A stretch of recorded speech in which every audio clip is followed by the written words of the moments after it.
дегеніміз біріншіден ол заңды тұрғыда көрсетілген төлем ақылары белгіленген, сақтандыру сыйақысы көрсетілген тарифтік негізде, және де әр азаматтың міндетті түрде жасау керек.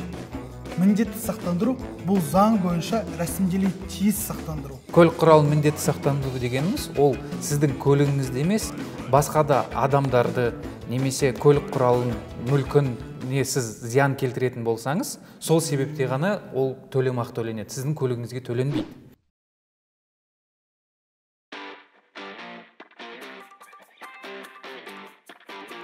Тағы бір келеңсіз жағдай болды. Пәтерімді су басты. Көршілеріме барсам, біз кінәлі емеспіз дейді. КСК-ға барсам, біз де кінәлі емеспіз дейді. Сонда ақшасы кім төлейді? Егер де пәтеріміз сақтаулы болса, ақшасын алар еді. Бір жолым болмай қойып, маған негізі бәрін сақтандыру керек. Ал сақтандыру деген не ол? Қалай сақтандыру? Нені сақтандыруға болады, нені болмайды? Соны түсіну керек.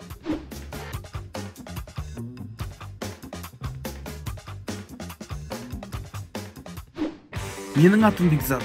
Бұл бағдарлама менің қаржылық сауаттылықты үйренуім туралы. Мен көптеген жаңа білім алғым келеді. Және менде бәрі ойдағыдай болатынына сенемін.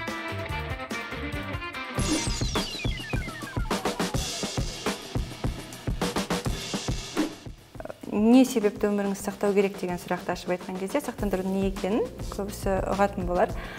Өзіңіздің ертеңгі күніңізге, өзіңіздің өміріңізге жауапкершілік ала отырып, ертеңгі күні артыңызда сізге жазатайым жағдай болған күнде бір тағдырдың тауқыметіне қалып кетпес үшін артыңыздағы адамдар, туысқандарыңыз, жақындарыңыз қаржылай көмек болу үшін сақтандырылу қажет.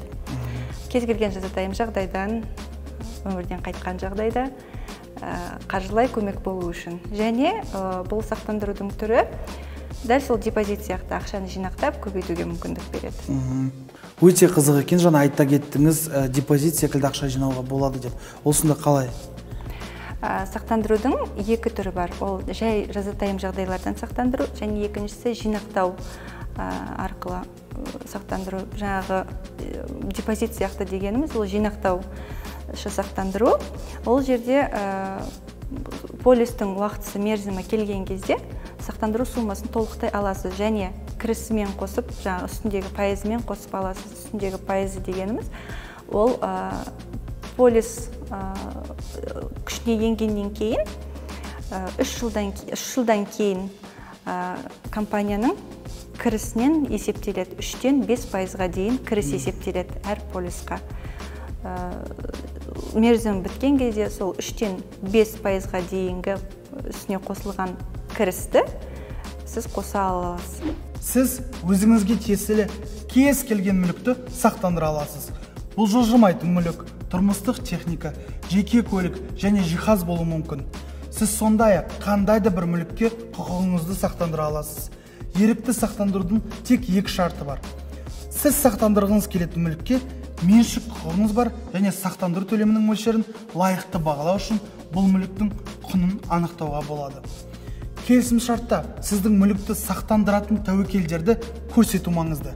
Есіңізде болсын, егер мысалы жер сілкінісі болса, нәтижесінде сіздің пәтеріңіз қираған болса, бірақ сіз сақтандыру тәуекелдерінің тізімінде мұндай жағдайды көрсетпеген болсаңыз, онда төлемді күтудің қажеті жоқ. Қызық, сақтандыруды тағы басқа қандай параметрлер бойынша бас тартылады? Өте қызық екен. Мен тағы бір қызықтырып отырған сұрақ, жазатайым бірдеңе болса деп айттыңыз, иә? Жазатайым жағдай. Жазатайым жағдай, иә. Егер де мен өз өмірімді сақтандырып, әдейі өзімнің қолымды немесе аяғымды жарақаттап, ақша ала аламын ба?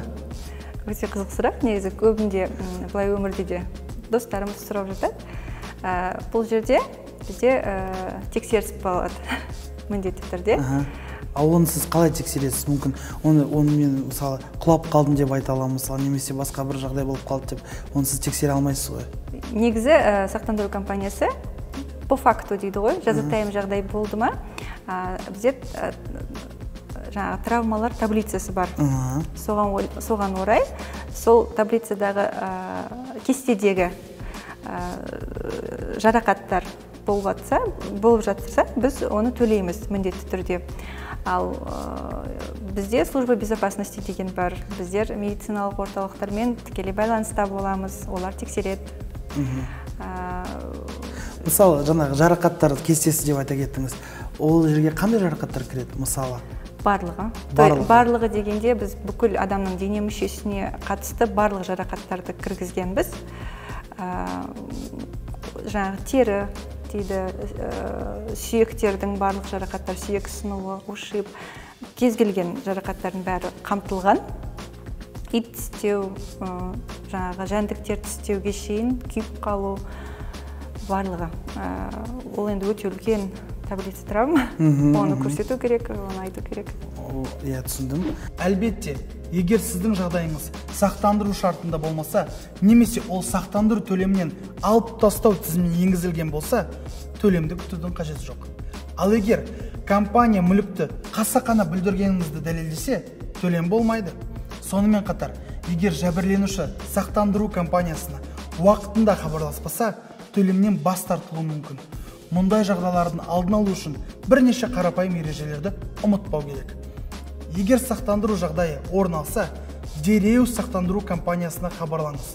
Сонымен қатар, дереу болған жағдайды тіркеу үшін өрт сөндірушілер, полиция, жедел жәрдем қызметтеріне қоңырау шалыңыз. Егер сіз бәрін келісімге сәйкес дұрыс жасаған болсаңыз, және әлі де төлеуден бас тартылған болса, онда бұл мәселені шешу үшін дереу қаржылық реттеушінің веб-сайтына хабарласыңыз.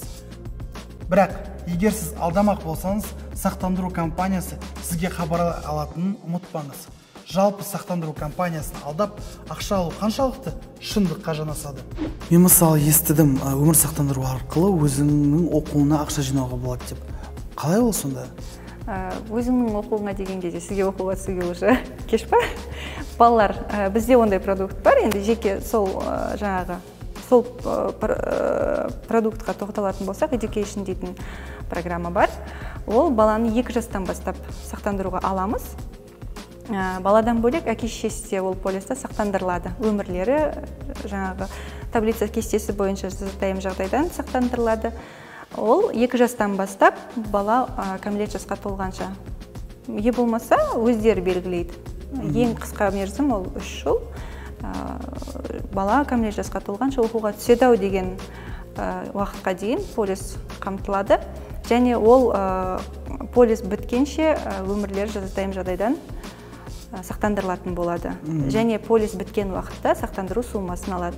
Дәл жаңағыдай сізге айтқандай, компанияның кіріс пайызы қосылып, ұлғайған пайыз қосылған страховой сумманы алады. Азаматтарға арналған үкіметтік омбудсмен арнайы орган бар.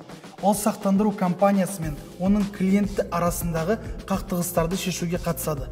Сондықтан, өтініш беруші немесе сақтандыру ұйымы қателескен жағдайда ол күшіне енеді. Үшінші, тәуелсіз адам ретінде ол ең объективті шешімдер қабылдай алады. Ол жанжалды шешуге практикалық көмек көрсете алады және өзара ымыраға келуге үлес қосады. Сонымен қатар, қақтығыстан туындайтын мәселелерді шешуді жеңілдетеді және тездетеді. Осылайша, сіз сақтандыру компаниясын алдамауыңыз керек, өйткені қызметі сотқа беру мүмкін, бейтарап органдар бар. Сондықтан, мүлікті уақытында сақтандырыңыз және оған қасақана зиян келтірмеңіз. Әйтпесе, сіздің беделіңізді түсіріп, шынымен қажет болған кезде көмек алмай қалуыңыз мүмкін. Ал ол қашан қажет болады? Неліктен өз мүлкіңізді сақтандыру керексіз? Мен мысалы мынандай бір жағдайға түсіп қалдым. Егер де мен өз өмірімді сақтадым, өмір сүріп келе жатырмын, барлығы жақсы. Енді мысалы дүниеден оздым, иә? Сонда менің ақшам кімге қалады? Мен дүниеден озып кетсем, мен өзім ала алмадым ол ақшаны, өйткені озып кеттім, мысалы. Неше түрлі жағдай болып тұрады бұл өмірде. Иә, сақтандыру кезінде әуелі жаңағы арыз берген кезіңізде сізге мүмкіндік беріледі. Осындай жағдай болған кезде, өмірден озған кезде кім сіздің ақшаңызды ала алады дейтін жаңағы пункт болады, иә, сіз соны толтырасыз. Е болмаса, заң бойынша жаңағы артыңызда қалған мұрагер дейді ғой, сол ала алады. Заңды мұрагеріңіз ала алады. Өте қызық екен. Жазатайым оқиғалар болған кезде адамдардың шығындарды жабуға ақшасы әрдайым болмауы мүмкін, ал тәртіп бұзушылар қылмыс орнынан қашып құтыла алады. Сақтандыру тек осындай жағдайлар үшін жасалады, себебі бұл сақтандыру жағдайының таңдауында пайдалануға мүмкіндік береді. Бұл ретте әрбір меншік иесі өзіне қандай тәуекелдерден сақтандыруы маңызды екенін түсінуі керек. Қылмыс жиі болатын аймақтардың тұрғындары үйлерін тонаудан, ұрлықтан және өрттен сақтандырады. Жер сілкіні қаупі бар аудандардың тұрғындары жер сілкінісінен, жағалаудағы су тасқынынан.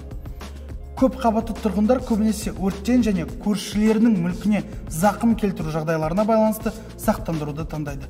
Алайда сақтандыру жағдайының ықтималдығы неғұрлым жоғары болса, сақтандыру құны соғұрлым жоғары болатынын түсіну керек.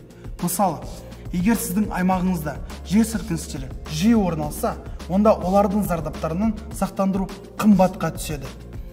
Кейбір мүлікті сақтандырудан басқа, ерікті сақтандырудың басқа түрлері бар. Мысалы, шетелге шығатындарды сақтандыру тәжірибесі сирек кездесетін құбылыс емес.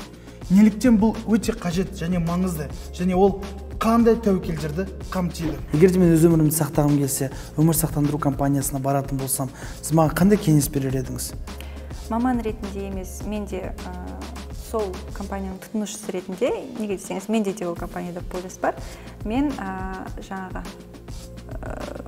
табысына орай, страховой сумма дейді ғой, жаңағы сақтандыру суммасына қарай таңдар едім. Кіріс қалай?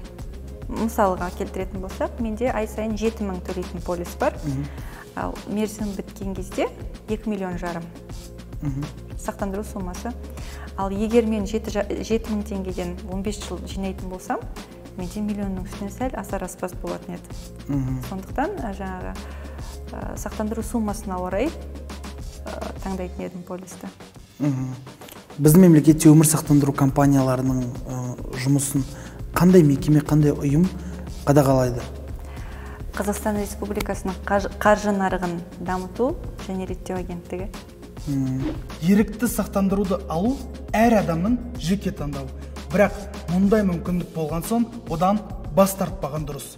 Ешкім ешқашан олардың қандай қаржылық қиындықтарға тап болатыны жайлы жазатайым оқиғаларды қалай жеңетінін білмейді.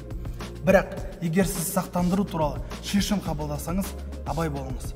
Жақсы беделге ие сенімді сақтандыру компаниясын таңдаңыз. Келісімшарттың барлық шарттарын оқып шығыңыз.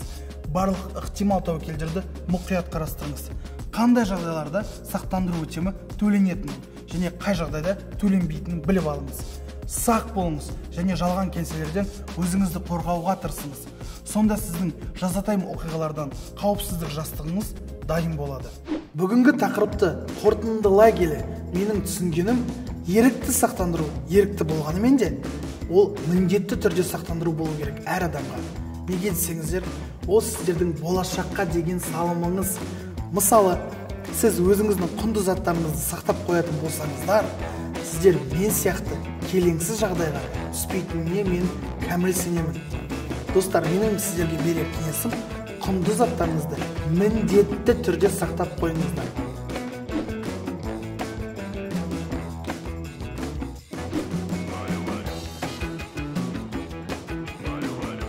Ана жолдан бері көлігімен бірдеңе, пәтерімен бірдеңе болды. Бүгін таңертеңнен бастап өміріме қауіп Өмірді сақтандырудың басқа нұсқалары бар. Мысалы, Өмірде, мысалы үшін күтпеген кезде жазатайым жағдай болып қалуы мүмкін, денсаулыққа зиян келуі мүмкін. Солардың салдарынан шығынға ұшыраған кезде өтем алу үшін қажет сақтандыру. тәуекелдерді сақтандыру, жинақталған, ерікті зейнетақы және инвестициялық.